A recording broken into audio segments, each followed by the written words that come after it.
لوگوں کو دیا جائے گا, کون کون سے لوگ اس کے لیے ایلیجیبل ہوں گے یا اس میں فال کریں گے, اس میں ابھی تک ہمیں اپڈیٹس نہیں آئی ہیں. یہ ہفتہ رہ چکا ہے, یہ آخری ہفتہ ہے رمضان شروع ہونے میں, تو ابھی آج یا کل میں میرے خیال سے اس حوالے سے بھی اپڈیٹس آ جائیں گے. لیکن ابھی کے لیے عبدالقادر ہمارے ساتھ موجود تھے, مہنگائی کے حوالے سے اپڈیٹ کر رہے تھے. عبدالقادر آپ کا بے حد شکریہ. اب آگے بڑھتے ہیں اپنے پروگرام میں, اور بتایا یہ جاتا ہے کہ جناب پاکستان میں ایک اندازے کے مطابق اس وقت ڈرگز استعمال کرنے والے افراد کی جو تعداد ہے وہ 70 لاکھ کے قریب ہے, اور جن میں اکثریت نوجوانوں کی ہے.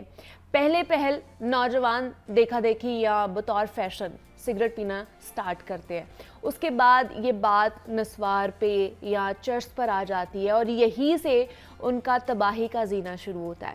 اور بدقسمتی سے کہنا پڑتا ہے کہ پاکستان میں منشیات کے باعث ہونے والی جو سالانہ اموات ہے ان کی تعداد 700 سے تجاوز کر چکی ہے, اور شیشہ پینا اب تو فیشن بن چکا ہے. لڑکیوں میں بھی شیشے کا رجحان بہت زیادہ بڑھتا جا رہا ہے. گو کہ حکومت نے اس پر پابندی بھی لگا رکھی ہے, مگر سب ایک عام سی پان شاپ پر بھی آپ کو شیشہ فلیور دستیاب ہوگا, سگریٹ کی دکان سے بھی بآسانی سے آپ کو یہ چیزیں دستیاب ہوں گی, مل جائیں گی. جس کی دسترس جہاں تک ہے وہ اس حساب سے منشیات کا استعمال کرتا ہے. اگر متوسط طبقے کی بات کی جائے, ان کے نوجوان کی بات کی جائے, تو وہ فارماسوٹیکل ڈرگز پر بھی انحصار کرنے لگے ہیں, جن میں مختلف قسم کی ادویات کو بطور نشہ یوز کیا جاتا ہے. اگر بالائی طبقے کی بات کر لی جائے تو وہاں کے جو افراد ہیں وہ کرسٹل, ہیروئن, کوکین کے ساتھ کیمیکل ڈرگز کا بھی استعمال کرتے ہیں. تعلیمی اداروں میں جہاں اس ملک کے مستقبل کے معمار تیار ہوتے ہیں, وہاں ڈرگز نے ڈیرے ڈال رکھے ہیں. پوری دنیا میں اس بات پر زور بھی دیا جاتا ہے اور انشور بھی کیا جاتا ہے کہ نوجوان نسل کو ڈرگز سے دور رکھا جائے, کیونکہ اس سے ان کی قدرتی صلاحیت متاثر ہوتی ہے. تو نئی نسل معاشرتی رد عمل اور درست رہنمائی نہ ملنے کی وجہ سے ہمارے نشے کو اپنا رہی ہے. تو اس جو لعنت ہے اس کا سد باب کیا ہے, ہم کس طرح اس لعنت سے بچ سکتے ہیں, اور کس طرح اس پر قابو پایا جا سکتا ہے, اس پر بات کرنی ہے. اس پر بات کرنے کے لیے ڈاکٹر عمران ان اسٹوڈیوز میں ہمارے ساتھ موجود ہیں. ڈاکٹر عمران, آپ کو ویلکم کہتی ہوں جامع لاہور میں. کیسے ہیں آپ؟ الحمدللہ. ڈاکٹر عمران, سب سے پہلے تو یہ بتائیے کہ کیا صورتحال ہے. اگر دیکھا جائے تو ڈرگز یوزیج بہت زیادہ بڑھتا جا رہا ہے. 70 لاکھ لوگ اگر دیکھا جائے تو ڈیٹا کے مطابق اب ڈرگز کا استعمال کر رہے ہیں. تو لوگ ایز اے فیشن اس کو یوز کرتے ہیں, آپٹ کرتے ہیں, اور اس کے بعد اس کی عادت ہو جاتی ہے. یہ کیا وجہ ہے کہ اس کی پریولنس بہت زیادہ بڑھتی جا رہی ہے ہماری سوسائٹی میں؟ جی, ڈرگز جو ہے بیسیکلی یہ ایک سائیکولوجیکل ڈیزیز ہے. اچھا. دماغ کی بیماری ہے, اور موسٹلی جو ہمارے ینگسٹرز ہیں وہ آپ والی جو بات تھی کہ دیکھا دکھائی جو ہے نا, یا فیشن کے طور پہ اس کو لیتے ہیں. اب اس بات کا کسی کو بھی آئیڈیا نہیں ہوتا کہ بیولوجیکلی اللہ تعالیٰ کی طرف سے کسی بھی شخص کے اندر اس کی پوٹینشل موجود ہے. اچھا. جس فرد کے اندر اس کی پوٹینشل موجود ہوتی ہے وہ اس کو کنٹرول نہیں کر سکتا. یعنی کہ لیا تو اس نے فیشن کے طور پہ یا دکھاوے کے لیے, لیکن ڈرگز کچھ ٹائم کے بعد اس کا جو برینز ہے اس کو وہ اپنے کنٹرول میں کر لیتی ہے. جیسے ڈرگز اس کو اپنے برینز کے اندر کنٹرول کرتی ہے تو پھر وہ اس کو اپنے دلدل سے نکلنے نہیں دیتی, اپنے اکارڈنگ لے کے چلی جاتی ہے. جس میں آپ نے دیکھا ہے کہ ایوری ڈے لاہور کے اندر بہت سے لوگوں کی ڈرگز کی وجہ سے اوور ڈوز ہونے کی وجہ سے ڈیتھ ہوتی ہے. بالکل, فٹ پاتھ پہ ان کی لاشیں پڑی ہوئی ہوتی ہیں. ایگزیکٹلی. تو اس کا کیا سدباب ہم کر سکتے ہیں, بیکاز اس کی پریولنس اتنی زیادہ, کیا آپ کو لگتا ہے کہ اس کا ایکسیس بہت ایزی ہو چکا ہے ہماری سوسائٹی میں, کہ آپ جہاں پر بھی رہتے ہیں آپ کو ایزیلی اویلیبل ہوتی ہیں یہ ساری چیزیں, اس کی وجہ سے یہ بڑھتی جا رہی ہے؟ ایگزیکٹلی. پاکستان کے اندر تو اس کی جو ایکسیس ہے نا وہ بہت ایزی ہے. آپ جیسے اوبر یا کریم کو کال کرتے ہیں نا, اسی طرح سے آپ کو گھر کے اندر آ کے وہ پرووائڈ کر سکتے ہیں. اچھا. جو ڈرگ ڈیلرز ہیں جن سے آپ نے ڈرگز منگوانی ہے, تو اس کو جو کنٹرول کر سکتے ہیں وہ تو فورسز کا کام ہے. آپ یا ہم لوگ جو بیٹھ کے اویئرنیس کریٹ کر سکتے ہیں کہ یہ کس لیول پہ, اس کو فیٹل ڈیزیز کہتے ہیں, یعنی کہ جان لیوا ہے یہ. اس کی کوئی بھی ڈرگز کسی بھی فرد کی آخری ڈرگز ہو سکتی, تو یہ اٹس دا موسٹ ڈینجرس, یہ بہت زیادہ ڈینجرس چیز ہے. لیکن کیا اس پر قابو پایا جا سکتا ہے, آپ کو کیا لگتا ہے؟ ایگزیکٹلی. اگر کوئی ایسی چیز نہیں ہے کہ جس پہ قابو پایا نہ جا سکے, کوئی بھی نیگیٹو چیز ہو.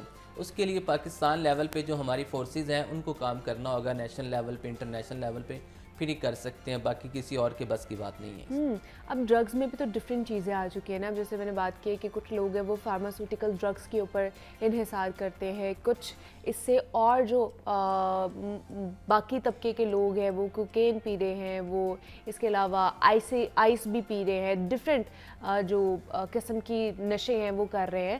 تو کس طرح اس کو ایک تو ڈفرینشیٹ کریں گے کہ دونوں کا ایفیکٹ ایک ہی ہے، کمپلیکیشنز ایک ہی آپ کو لگتا ہے ڈاکٹر عمران، یا ڈفرینٹ ہیں سب کی؟ نہیں، سب کی جو ڈرگ آف چوائس ہوتی ہے نا وہ ڈیفرنٹ ہوتی ہے۔ اچھا، بہت سے لوگ جو ہے نا شروع میں جو ڈرگس کی طرف جاتے ہیں وہ سگریٹ سے شروع کرتے ہیں، جیسا کہ میں نے آپ کو بتایا کہ فرسٹ سٹیپ جو ہے وہ سگریٹ ہے، اور جس بندے کے اندر پوٹینشل ہے وہ سگریٹ کو کنٹرول نہیں کر سکتا، with the passage of time وہ آہستہ آہستہ آگے بڑھتا جاتا ہے، اور پھر اس کی باڈی کے اندر جو ڈرگ آف چوائس ہوتی ہے وہ اس کے مطابق جاتا ہے۔ اگر کسی کی ڈرگ آف چوائس ہے تو وہ آئس پہ جائے گا، وہ الکوہول پہ کبھی بھی نہیں جائے گا۔ جس کی باڈی کے اندر الکوہلزم کا پوٹینشل ہے وہ الکوہل تک ہی رہے گا، یا جس کی باڈی کے اندر کسی کوکین، کسی اور ملٹیپل ڈرگز ہیں اس کی پوٹینشل ہے تو وہ اس ڈرگز تک محدود رہے گا، اس سے آگے نہیں وہ بڑھ سکتا۔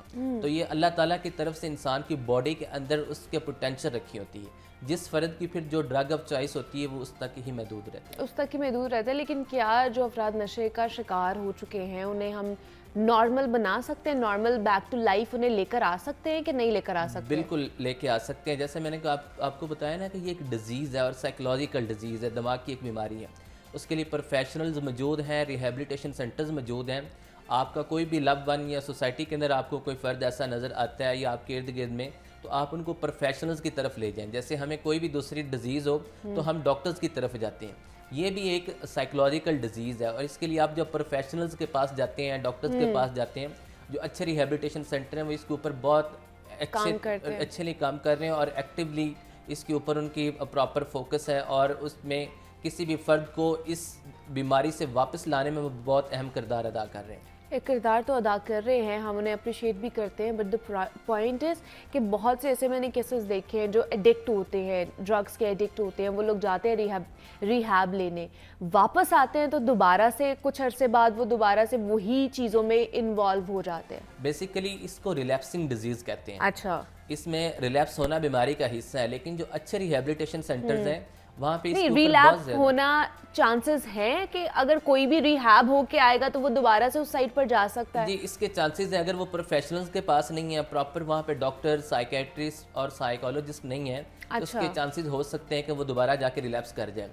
اور اس میں صرف اس فرد کا رول نہیں ہوتا، اس کے ساتھ ساتھ اس کے جو پیرنٹس ہیں، فیملی کاؤنسلنگ بہت ضروری ہوتی ہے کہ اس کو دوبارہ جا کے اس ماحول کے اندر ایڈجسٹ کیسے کرنا ہے، آپ نے اس کے ساتھ اپنا ایٹیٹیوڈ کس طرح کا رکھنا ہے، اس کے بیہیویئرز میں آپ نے اس کو کس طرح سے ڈیل کرنا ہے۔ بہت سے کیسز میں نے ایسے دیکھے ہیں، بہت سے ایسے ایڈکٹس میں نے دیکھے ہیں جو ریہیب کے لیے جاتے ہیں، ریہیبلیٹیشن کے لیے جاتے ہیں، وہاں پر رہ کر بھی آتے ہیں، لیکن جیسے ہی وہ واپس آتے ہیں، اس انوائرمنٹ سے واپس آتے ہیں، کچھ ہی عرصے بعد وہ دوبارہ سے ان ڈرگس کا استعمال کرنا شروع کر دیتے ہیں۔ تو اس کی کیا وجہ ہے؟ ریلیپ کیوں ہو جاتا ہے؟ اس کے چانسز اتنے زیادہ کیوں ہیں؟ انوائرمنٹ ہمارا کتنا متاثر کرتا ہے اس چیز کو، اس پر بھی بات کرتے ہیں۔ تو ڈاکٹر عمران، جس طرح ہم انوائرمنٹ کے بارے میں بات کرتے تھے کہ انوائرمنٹ بڑا میٹر کرتا ہے، کہ آپ کا دوبارہ سے اگر آپ کی وہی کمپنی ہے جس پہ آ کے آپ نے بیٹھنا ہے اور وہ دوبارہ سے آپ ڈرگز یوز کر رہے ہو تو کوئی فائدہ نہیں ہے۔ لیکن ایسا کیا ٹریٹمنٹ ہوتا ہے ریہیبلیٹیشن سینٹرز میں کہ اس ٹائم تک تو وہ لوگ ڈرگس کا شکار نہیں ہوتے ہیں، یا ڈرگس سے بالکل ہی جو ہے ان کا تعلق ختم ہو جاتا ہے، لیکن جیسے ہی واپس آتے ہیں تو وہ دوبارہ سے ڈرگس کی طرف چلے جاتے ہیں؟ جی، اس میں جیسا کہ ہمارا ادارہ فوکس لائف ریہیب جو ہے یہ بہت کمپریہنسو ٹریٹمنٹ پرووائڈ کر رہے ہیں، جو کہ biologically, psychologically, socially and spiritually ان کو ڈیل کیا جاتا ہے وہاں پہ۔ اچھا، یعنی کہ جس میں psychiatrist, addiction psychiatrist, doctors, clinical psychologist کا پینل ہے۔ ایسا نہیں ہے کہ فوکس لائف ریہیب کے اندر جتنے بھی اچھے ریہیبلیٹیشن سینٹرز ہیں وہاں پہ اچھی ٹیم جو ہے وہ کام کر رہی ہے۔ اچھا، جہاں اچھے لوگوں کا پینل کام کر رہا ہے وہاں پہ دوبارہ ریلیپس ہونے کے جو چانسز ہیں بہت کم رہ جاتے ہیں۔ اوکے، اور دوبارہ جب اس سوسائٹی میں لے کے جاتی ہے نا، اس کو ایڈکشن کی دنیا میں کہتے ہیں according to the principle of NLP، same strategies same result and different strategies different result.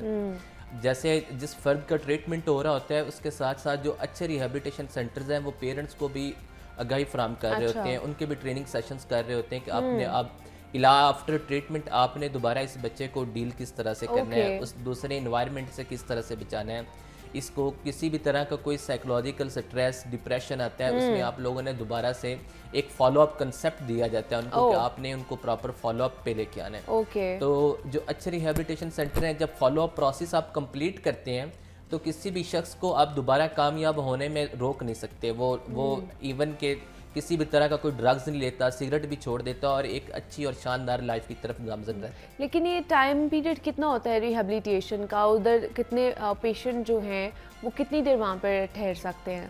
100 سے 120 ڈیز کا یہ ٹریٹمنٹ پلان ہوتا ہے, یعنی کہ 3 سے 4 ماہ اس ٹریٹمنٹ کو لگتے ہیں. اگر دیکھا جائے تو پیچھے یہ سالوں سال کا بگاڑ ہوتا ہے. جب بھی کوئی فرد ڈرگز کی طرف جاتا ہے تو پہلے جو 7-8 ماہ یا 10 ماہ ہوتے ہیں وہ پیرنٹس کو پتہ ہی نہیں چلنے دیتے اس بیماری کے اندر. جب پیرنٹس کو پتہ چلتا ہے تو وہ لوگ بھی فوری طور پہ پروفیشنلز کی طرف نہیں جاتے ہیں. اچھا, ویٹ کرتے ہیں, سمجھاتے ہیں, بیٹھ کے بات چیت کرتے ہیں, جائز ناجائز خواہشات بھی پوری کرتے ہیں سم ٹائم, لیکن رزلٹ نہیں لے سکتے. جب ان کو لگتا ہے کہ اب پانی سر سے گزر چکا ہے, اس کے بعد وہ پھر کسی پروفیشنل ہیلپ کی طرف جاتے ہیں.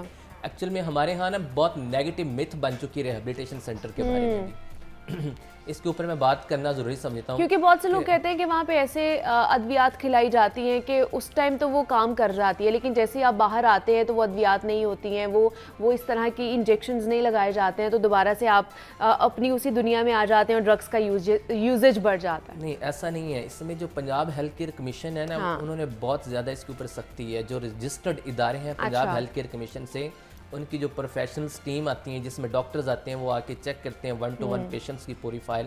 تو اچھے ریہیب سینٹرز کے اندر اس طرح کی جو ایکسرسائز ہے وہ نہیں کروائی جاتی. یہ ایک متھ ہے جو کہ کسی بھی آرگنائزیشن کے بارے میں یا کسی بھی برانڈ کے لیے یا کسی بھی چیز کے لیے, مطلب ایک نیچرل پروسیس ہوتا ہے, لیکن کس طرح ان کو چھڑوائی جاتی ہے وہ ڈرگز. جیسے ہی پیشنٹ ہمارے پاس فوکس لائف ریہیب میں انٹر ہوتا ہے تو فرسٹ پہ ہم اس کے جتنے بھی لیب ٹیسٹ ہوتے ہیں وہ کرواتے ہیں کہ اس کو اللہ نہ کرے کوئی فزیکلی ڈیزیز تو ورک نہیں کرتی. ٹھیک ہے, جیسے ہی اس کے وہ ٹیسٹ آ جاتے ہیں اس کے بعد جو ٹریٹمنٹ ہے اس کو پلان کیا جاتا ہے. پھر ان کو ڈیٹاکسیفیکیشن پروسیس ہوتا ہے جس میں پیشنٹس پین جو ہے نا اس کو شروع ہو جاتے ہیں, وڈرال سمٹمز آتے ہیں. اس کے لیے پھر سائیکیٹرسٹ اور ڈاکٹرز جو ہیں وہ میڈیکیشنز کا مرحلہ جو ہے وہ شروع کر دیتے ہیں. ٹریٹمنٹ کا پروسیس جو ہے وہ شروع ہوتا ہے فرسٹ ڈے سے. اچھا ٹھیک ہے. 30 سے 45 ڈیز جو ہوتا ہے یہ ڈیٹاکسیفیکیشن پروسیس ہوتا ہے. ڈیٹاکسیفیکیشن پروسیس میں میڈیکیشن دی جاتی ہیں, پھر ساتھ سائیکو ایجوکیٹ بھی کیا جاتا ہے, 1-to-1 کاؤنسلنگ ہوتی ہیں, گروپ سیشنز ہوتے ہیں, جم اور ایکسرسائز کروائی جاتی ہیں ان کو. ایک جو اچھا ریہیبلیٹیشن سینٹر ہے وہ گھر جیسا پرووائڈ اس کو فراہم کرتا ہے. ٹھیک ہے, انوائرمنٹ جو ہے نا وہ انوائرمنٹ بہت پیسفل ہوتا ہے وہاں پہ. اور اس میں پیشنٹ ایکچوئل میں اس بیماری میں مریض یہ سمجھتا ہے کہ میں ڈرگز لیتے وقت ہوئے تو زندگی میں سروائیو کر سکتا ہوں, ڈرگز کے بغیر میں زندگی میں سروائیو نہیں کر سکتا. ایسا نہیں ہے, وہ ڈرگز کے بغیر تو سروائیو کر سکتا ہے, ڈرگز کے ساتھ سروائیو نہیں کر سکتا. اور وہ ریہیبلی ٹریٹمنٹ میں اس وجہ سے بھی نہیں آتا, وہ ڈرتا ہے کہ مجھے پینز ہوں گی, تکلیف ہوگی. ان پینز کی وجہ سے ڈرتے ہوئے اس مریض کا ایک سمجھ لیں کہ اس کے مائنڈ کے اندر ایک سٹگما بن چکا ہوتا ہے کہ یار ٹریٹمنٹ کی کوئی ضرورت نہیں, میں جب چاہوں گا اس کو کنٹرول کر لوں گا. ایسا نہیں ہے. پھر فوکس لائف کے اندر ہم ان کو پراپر فزیکلی ٹریٹمنٹ کے ساتھ ساتھ سائیکولوجیکلی ٹریٹمنٹ شروع ہو جاتا ہے 45 ڈیز کے بعد, جس میں اس کو ڈیزیز کنسیپٹ سے لے کے ریلیپس پریونشن پروگرام ہے جس سے ان کو گزارا جاتا ہے. مطلب ڈفرینٹ جو ہے نا سسٹم ہے, ڈفرینٹ پروسیس ہے جس سے یہ ساری چیزیں جو ہے وہ اس کو کوپ اپ کی جاتی ہے, اس سچویشن کو کوپ اپ کیا جاتا ہے. تو میرے خیال سے یہ اچھا ہے اگر آپ کے ارد گرد بھی بہت سے ایسے لوگ ہیں جنہوں نے اپنی زندگی تباہ کی ہوئی ہے, آپ ان کی کاؤنسلنگ کر کے انہیں ریہیبلیٹیشن سینٹر میں بھیجیں تاکہ وہ اپنی آنے والی زندگی سنوار سکیں. ہمارے ساتھ ڈاکٹر عمران موجود ہے. ڈاکٹر عمران بہت شکریہ آپ کے وقت کا کہ آپ یہاں پر آئے, اور اسی نوٹ پر ایک چھوٹی سی بریک لیتے ہیں اور ملتے ہیں اس بریک کے بعد.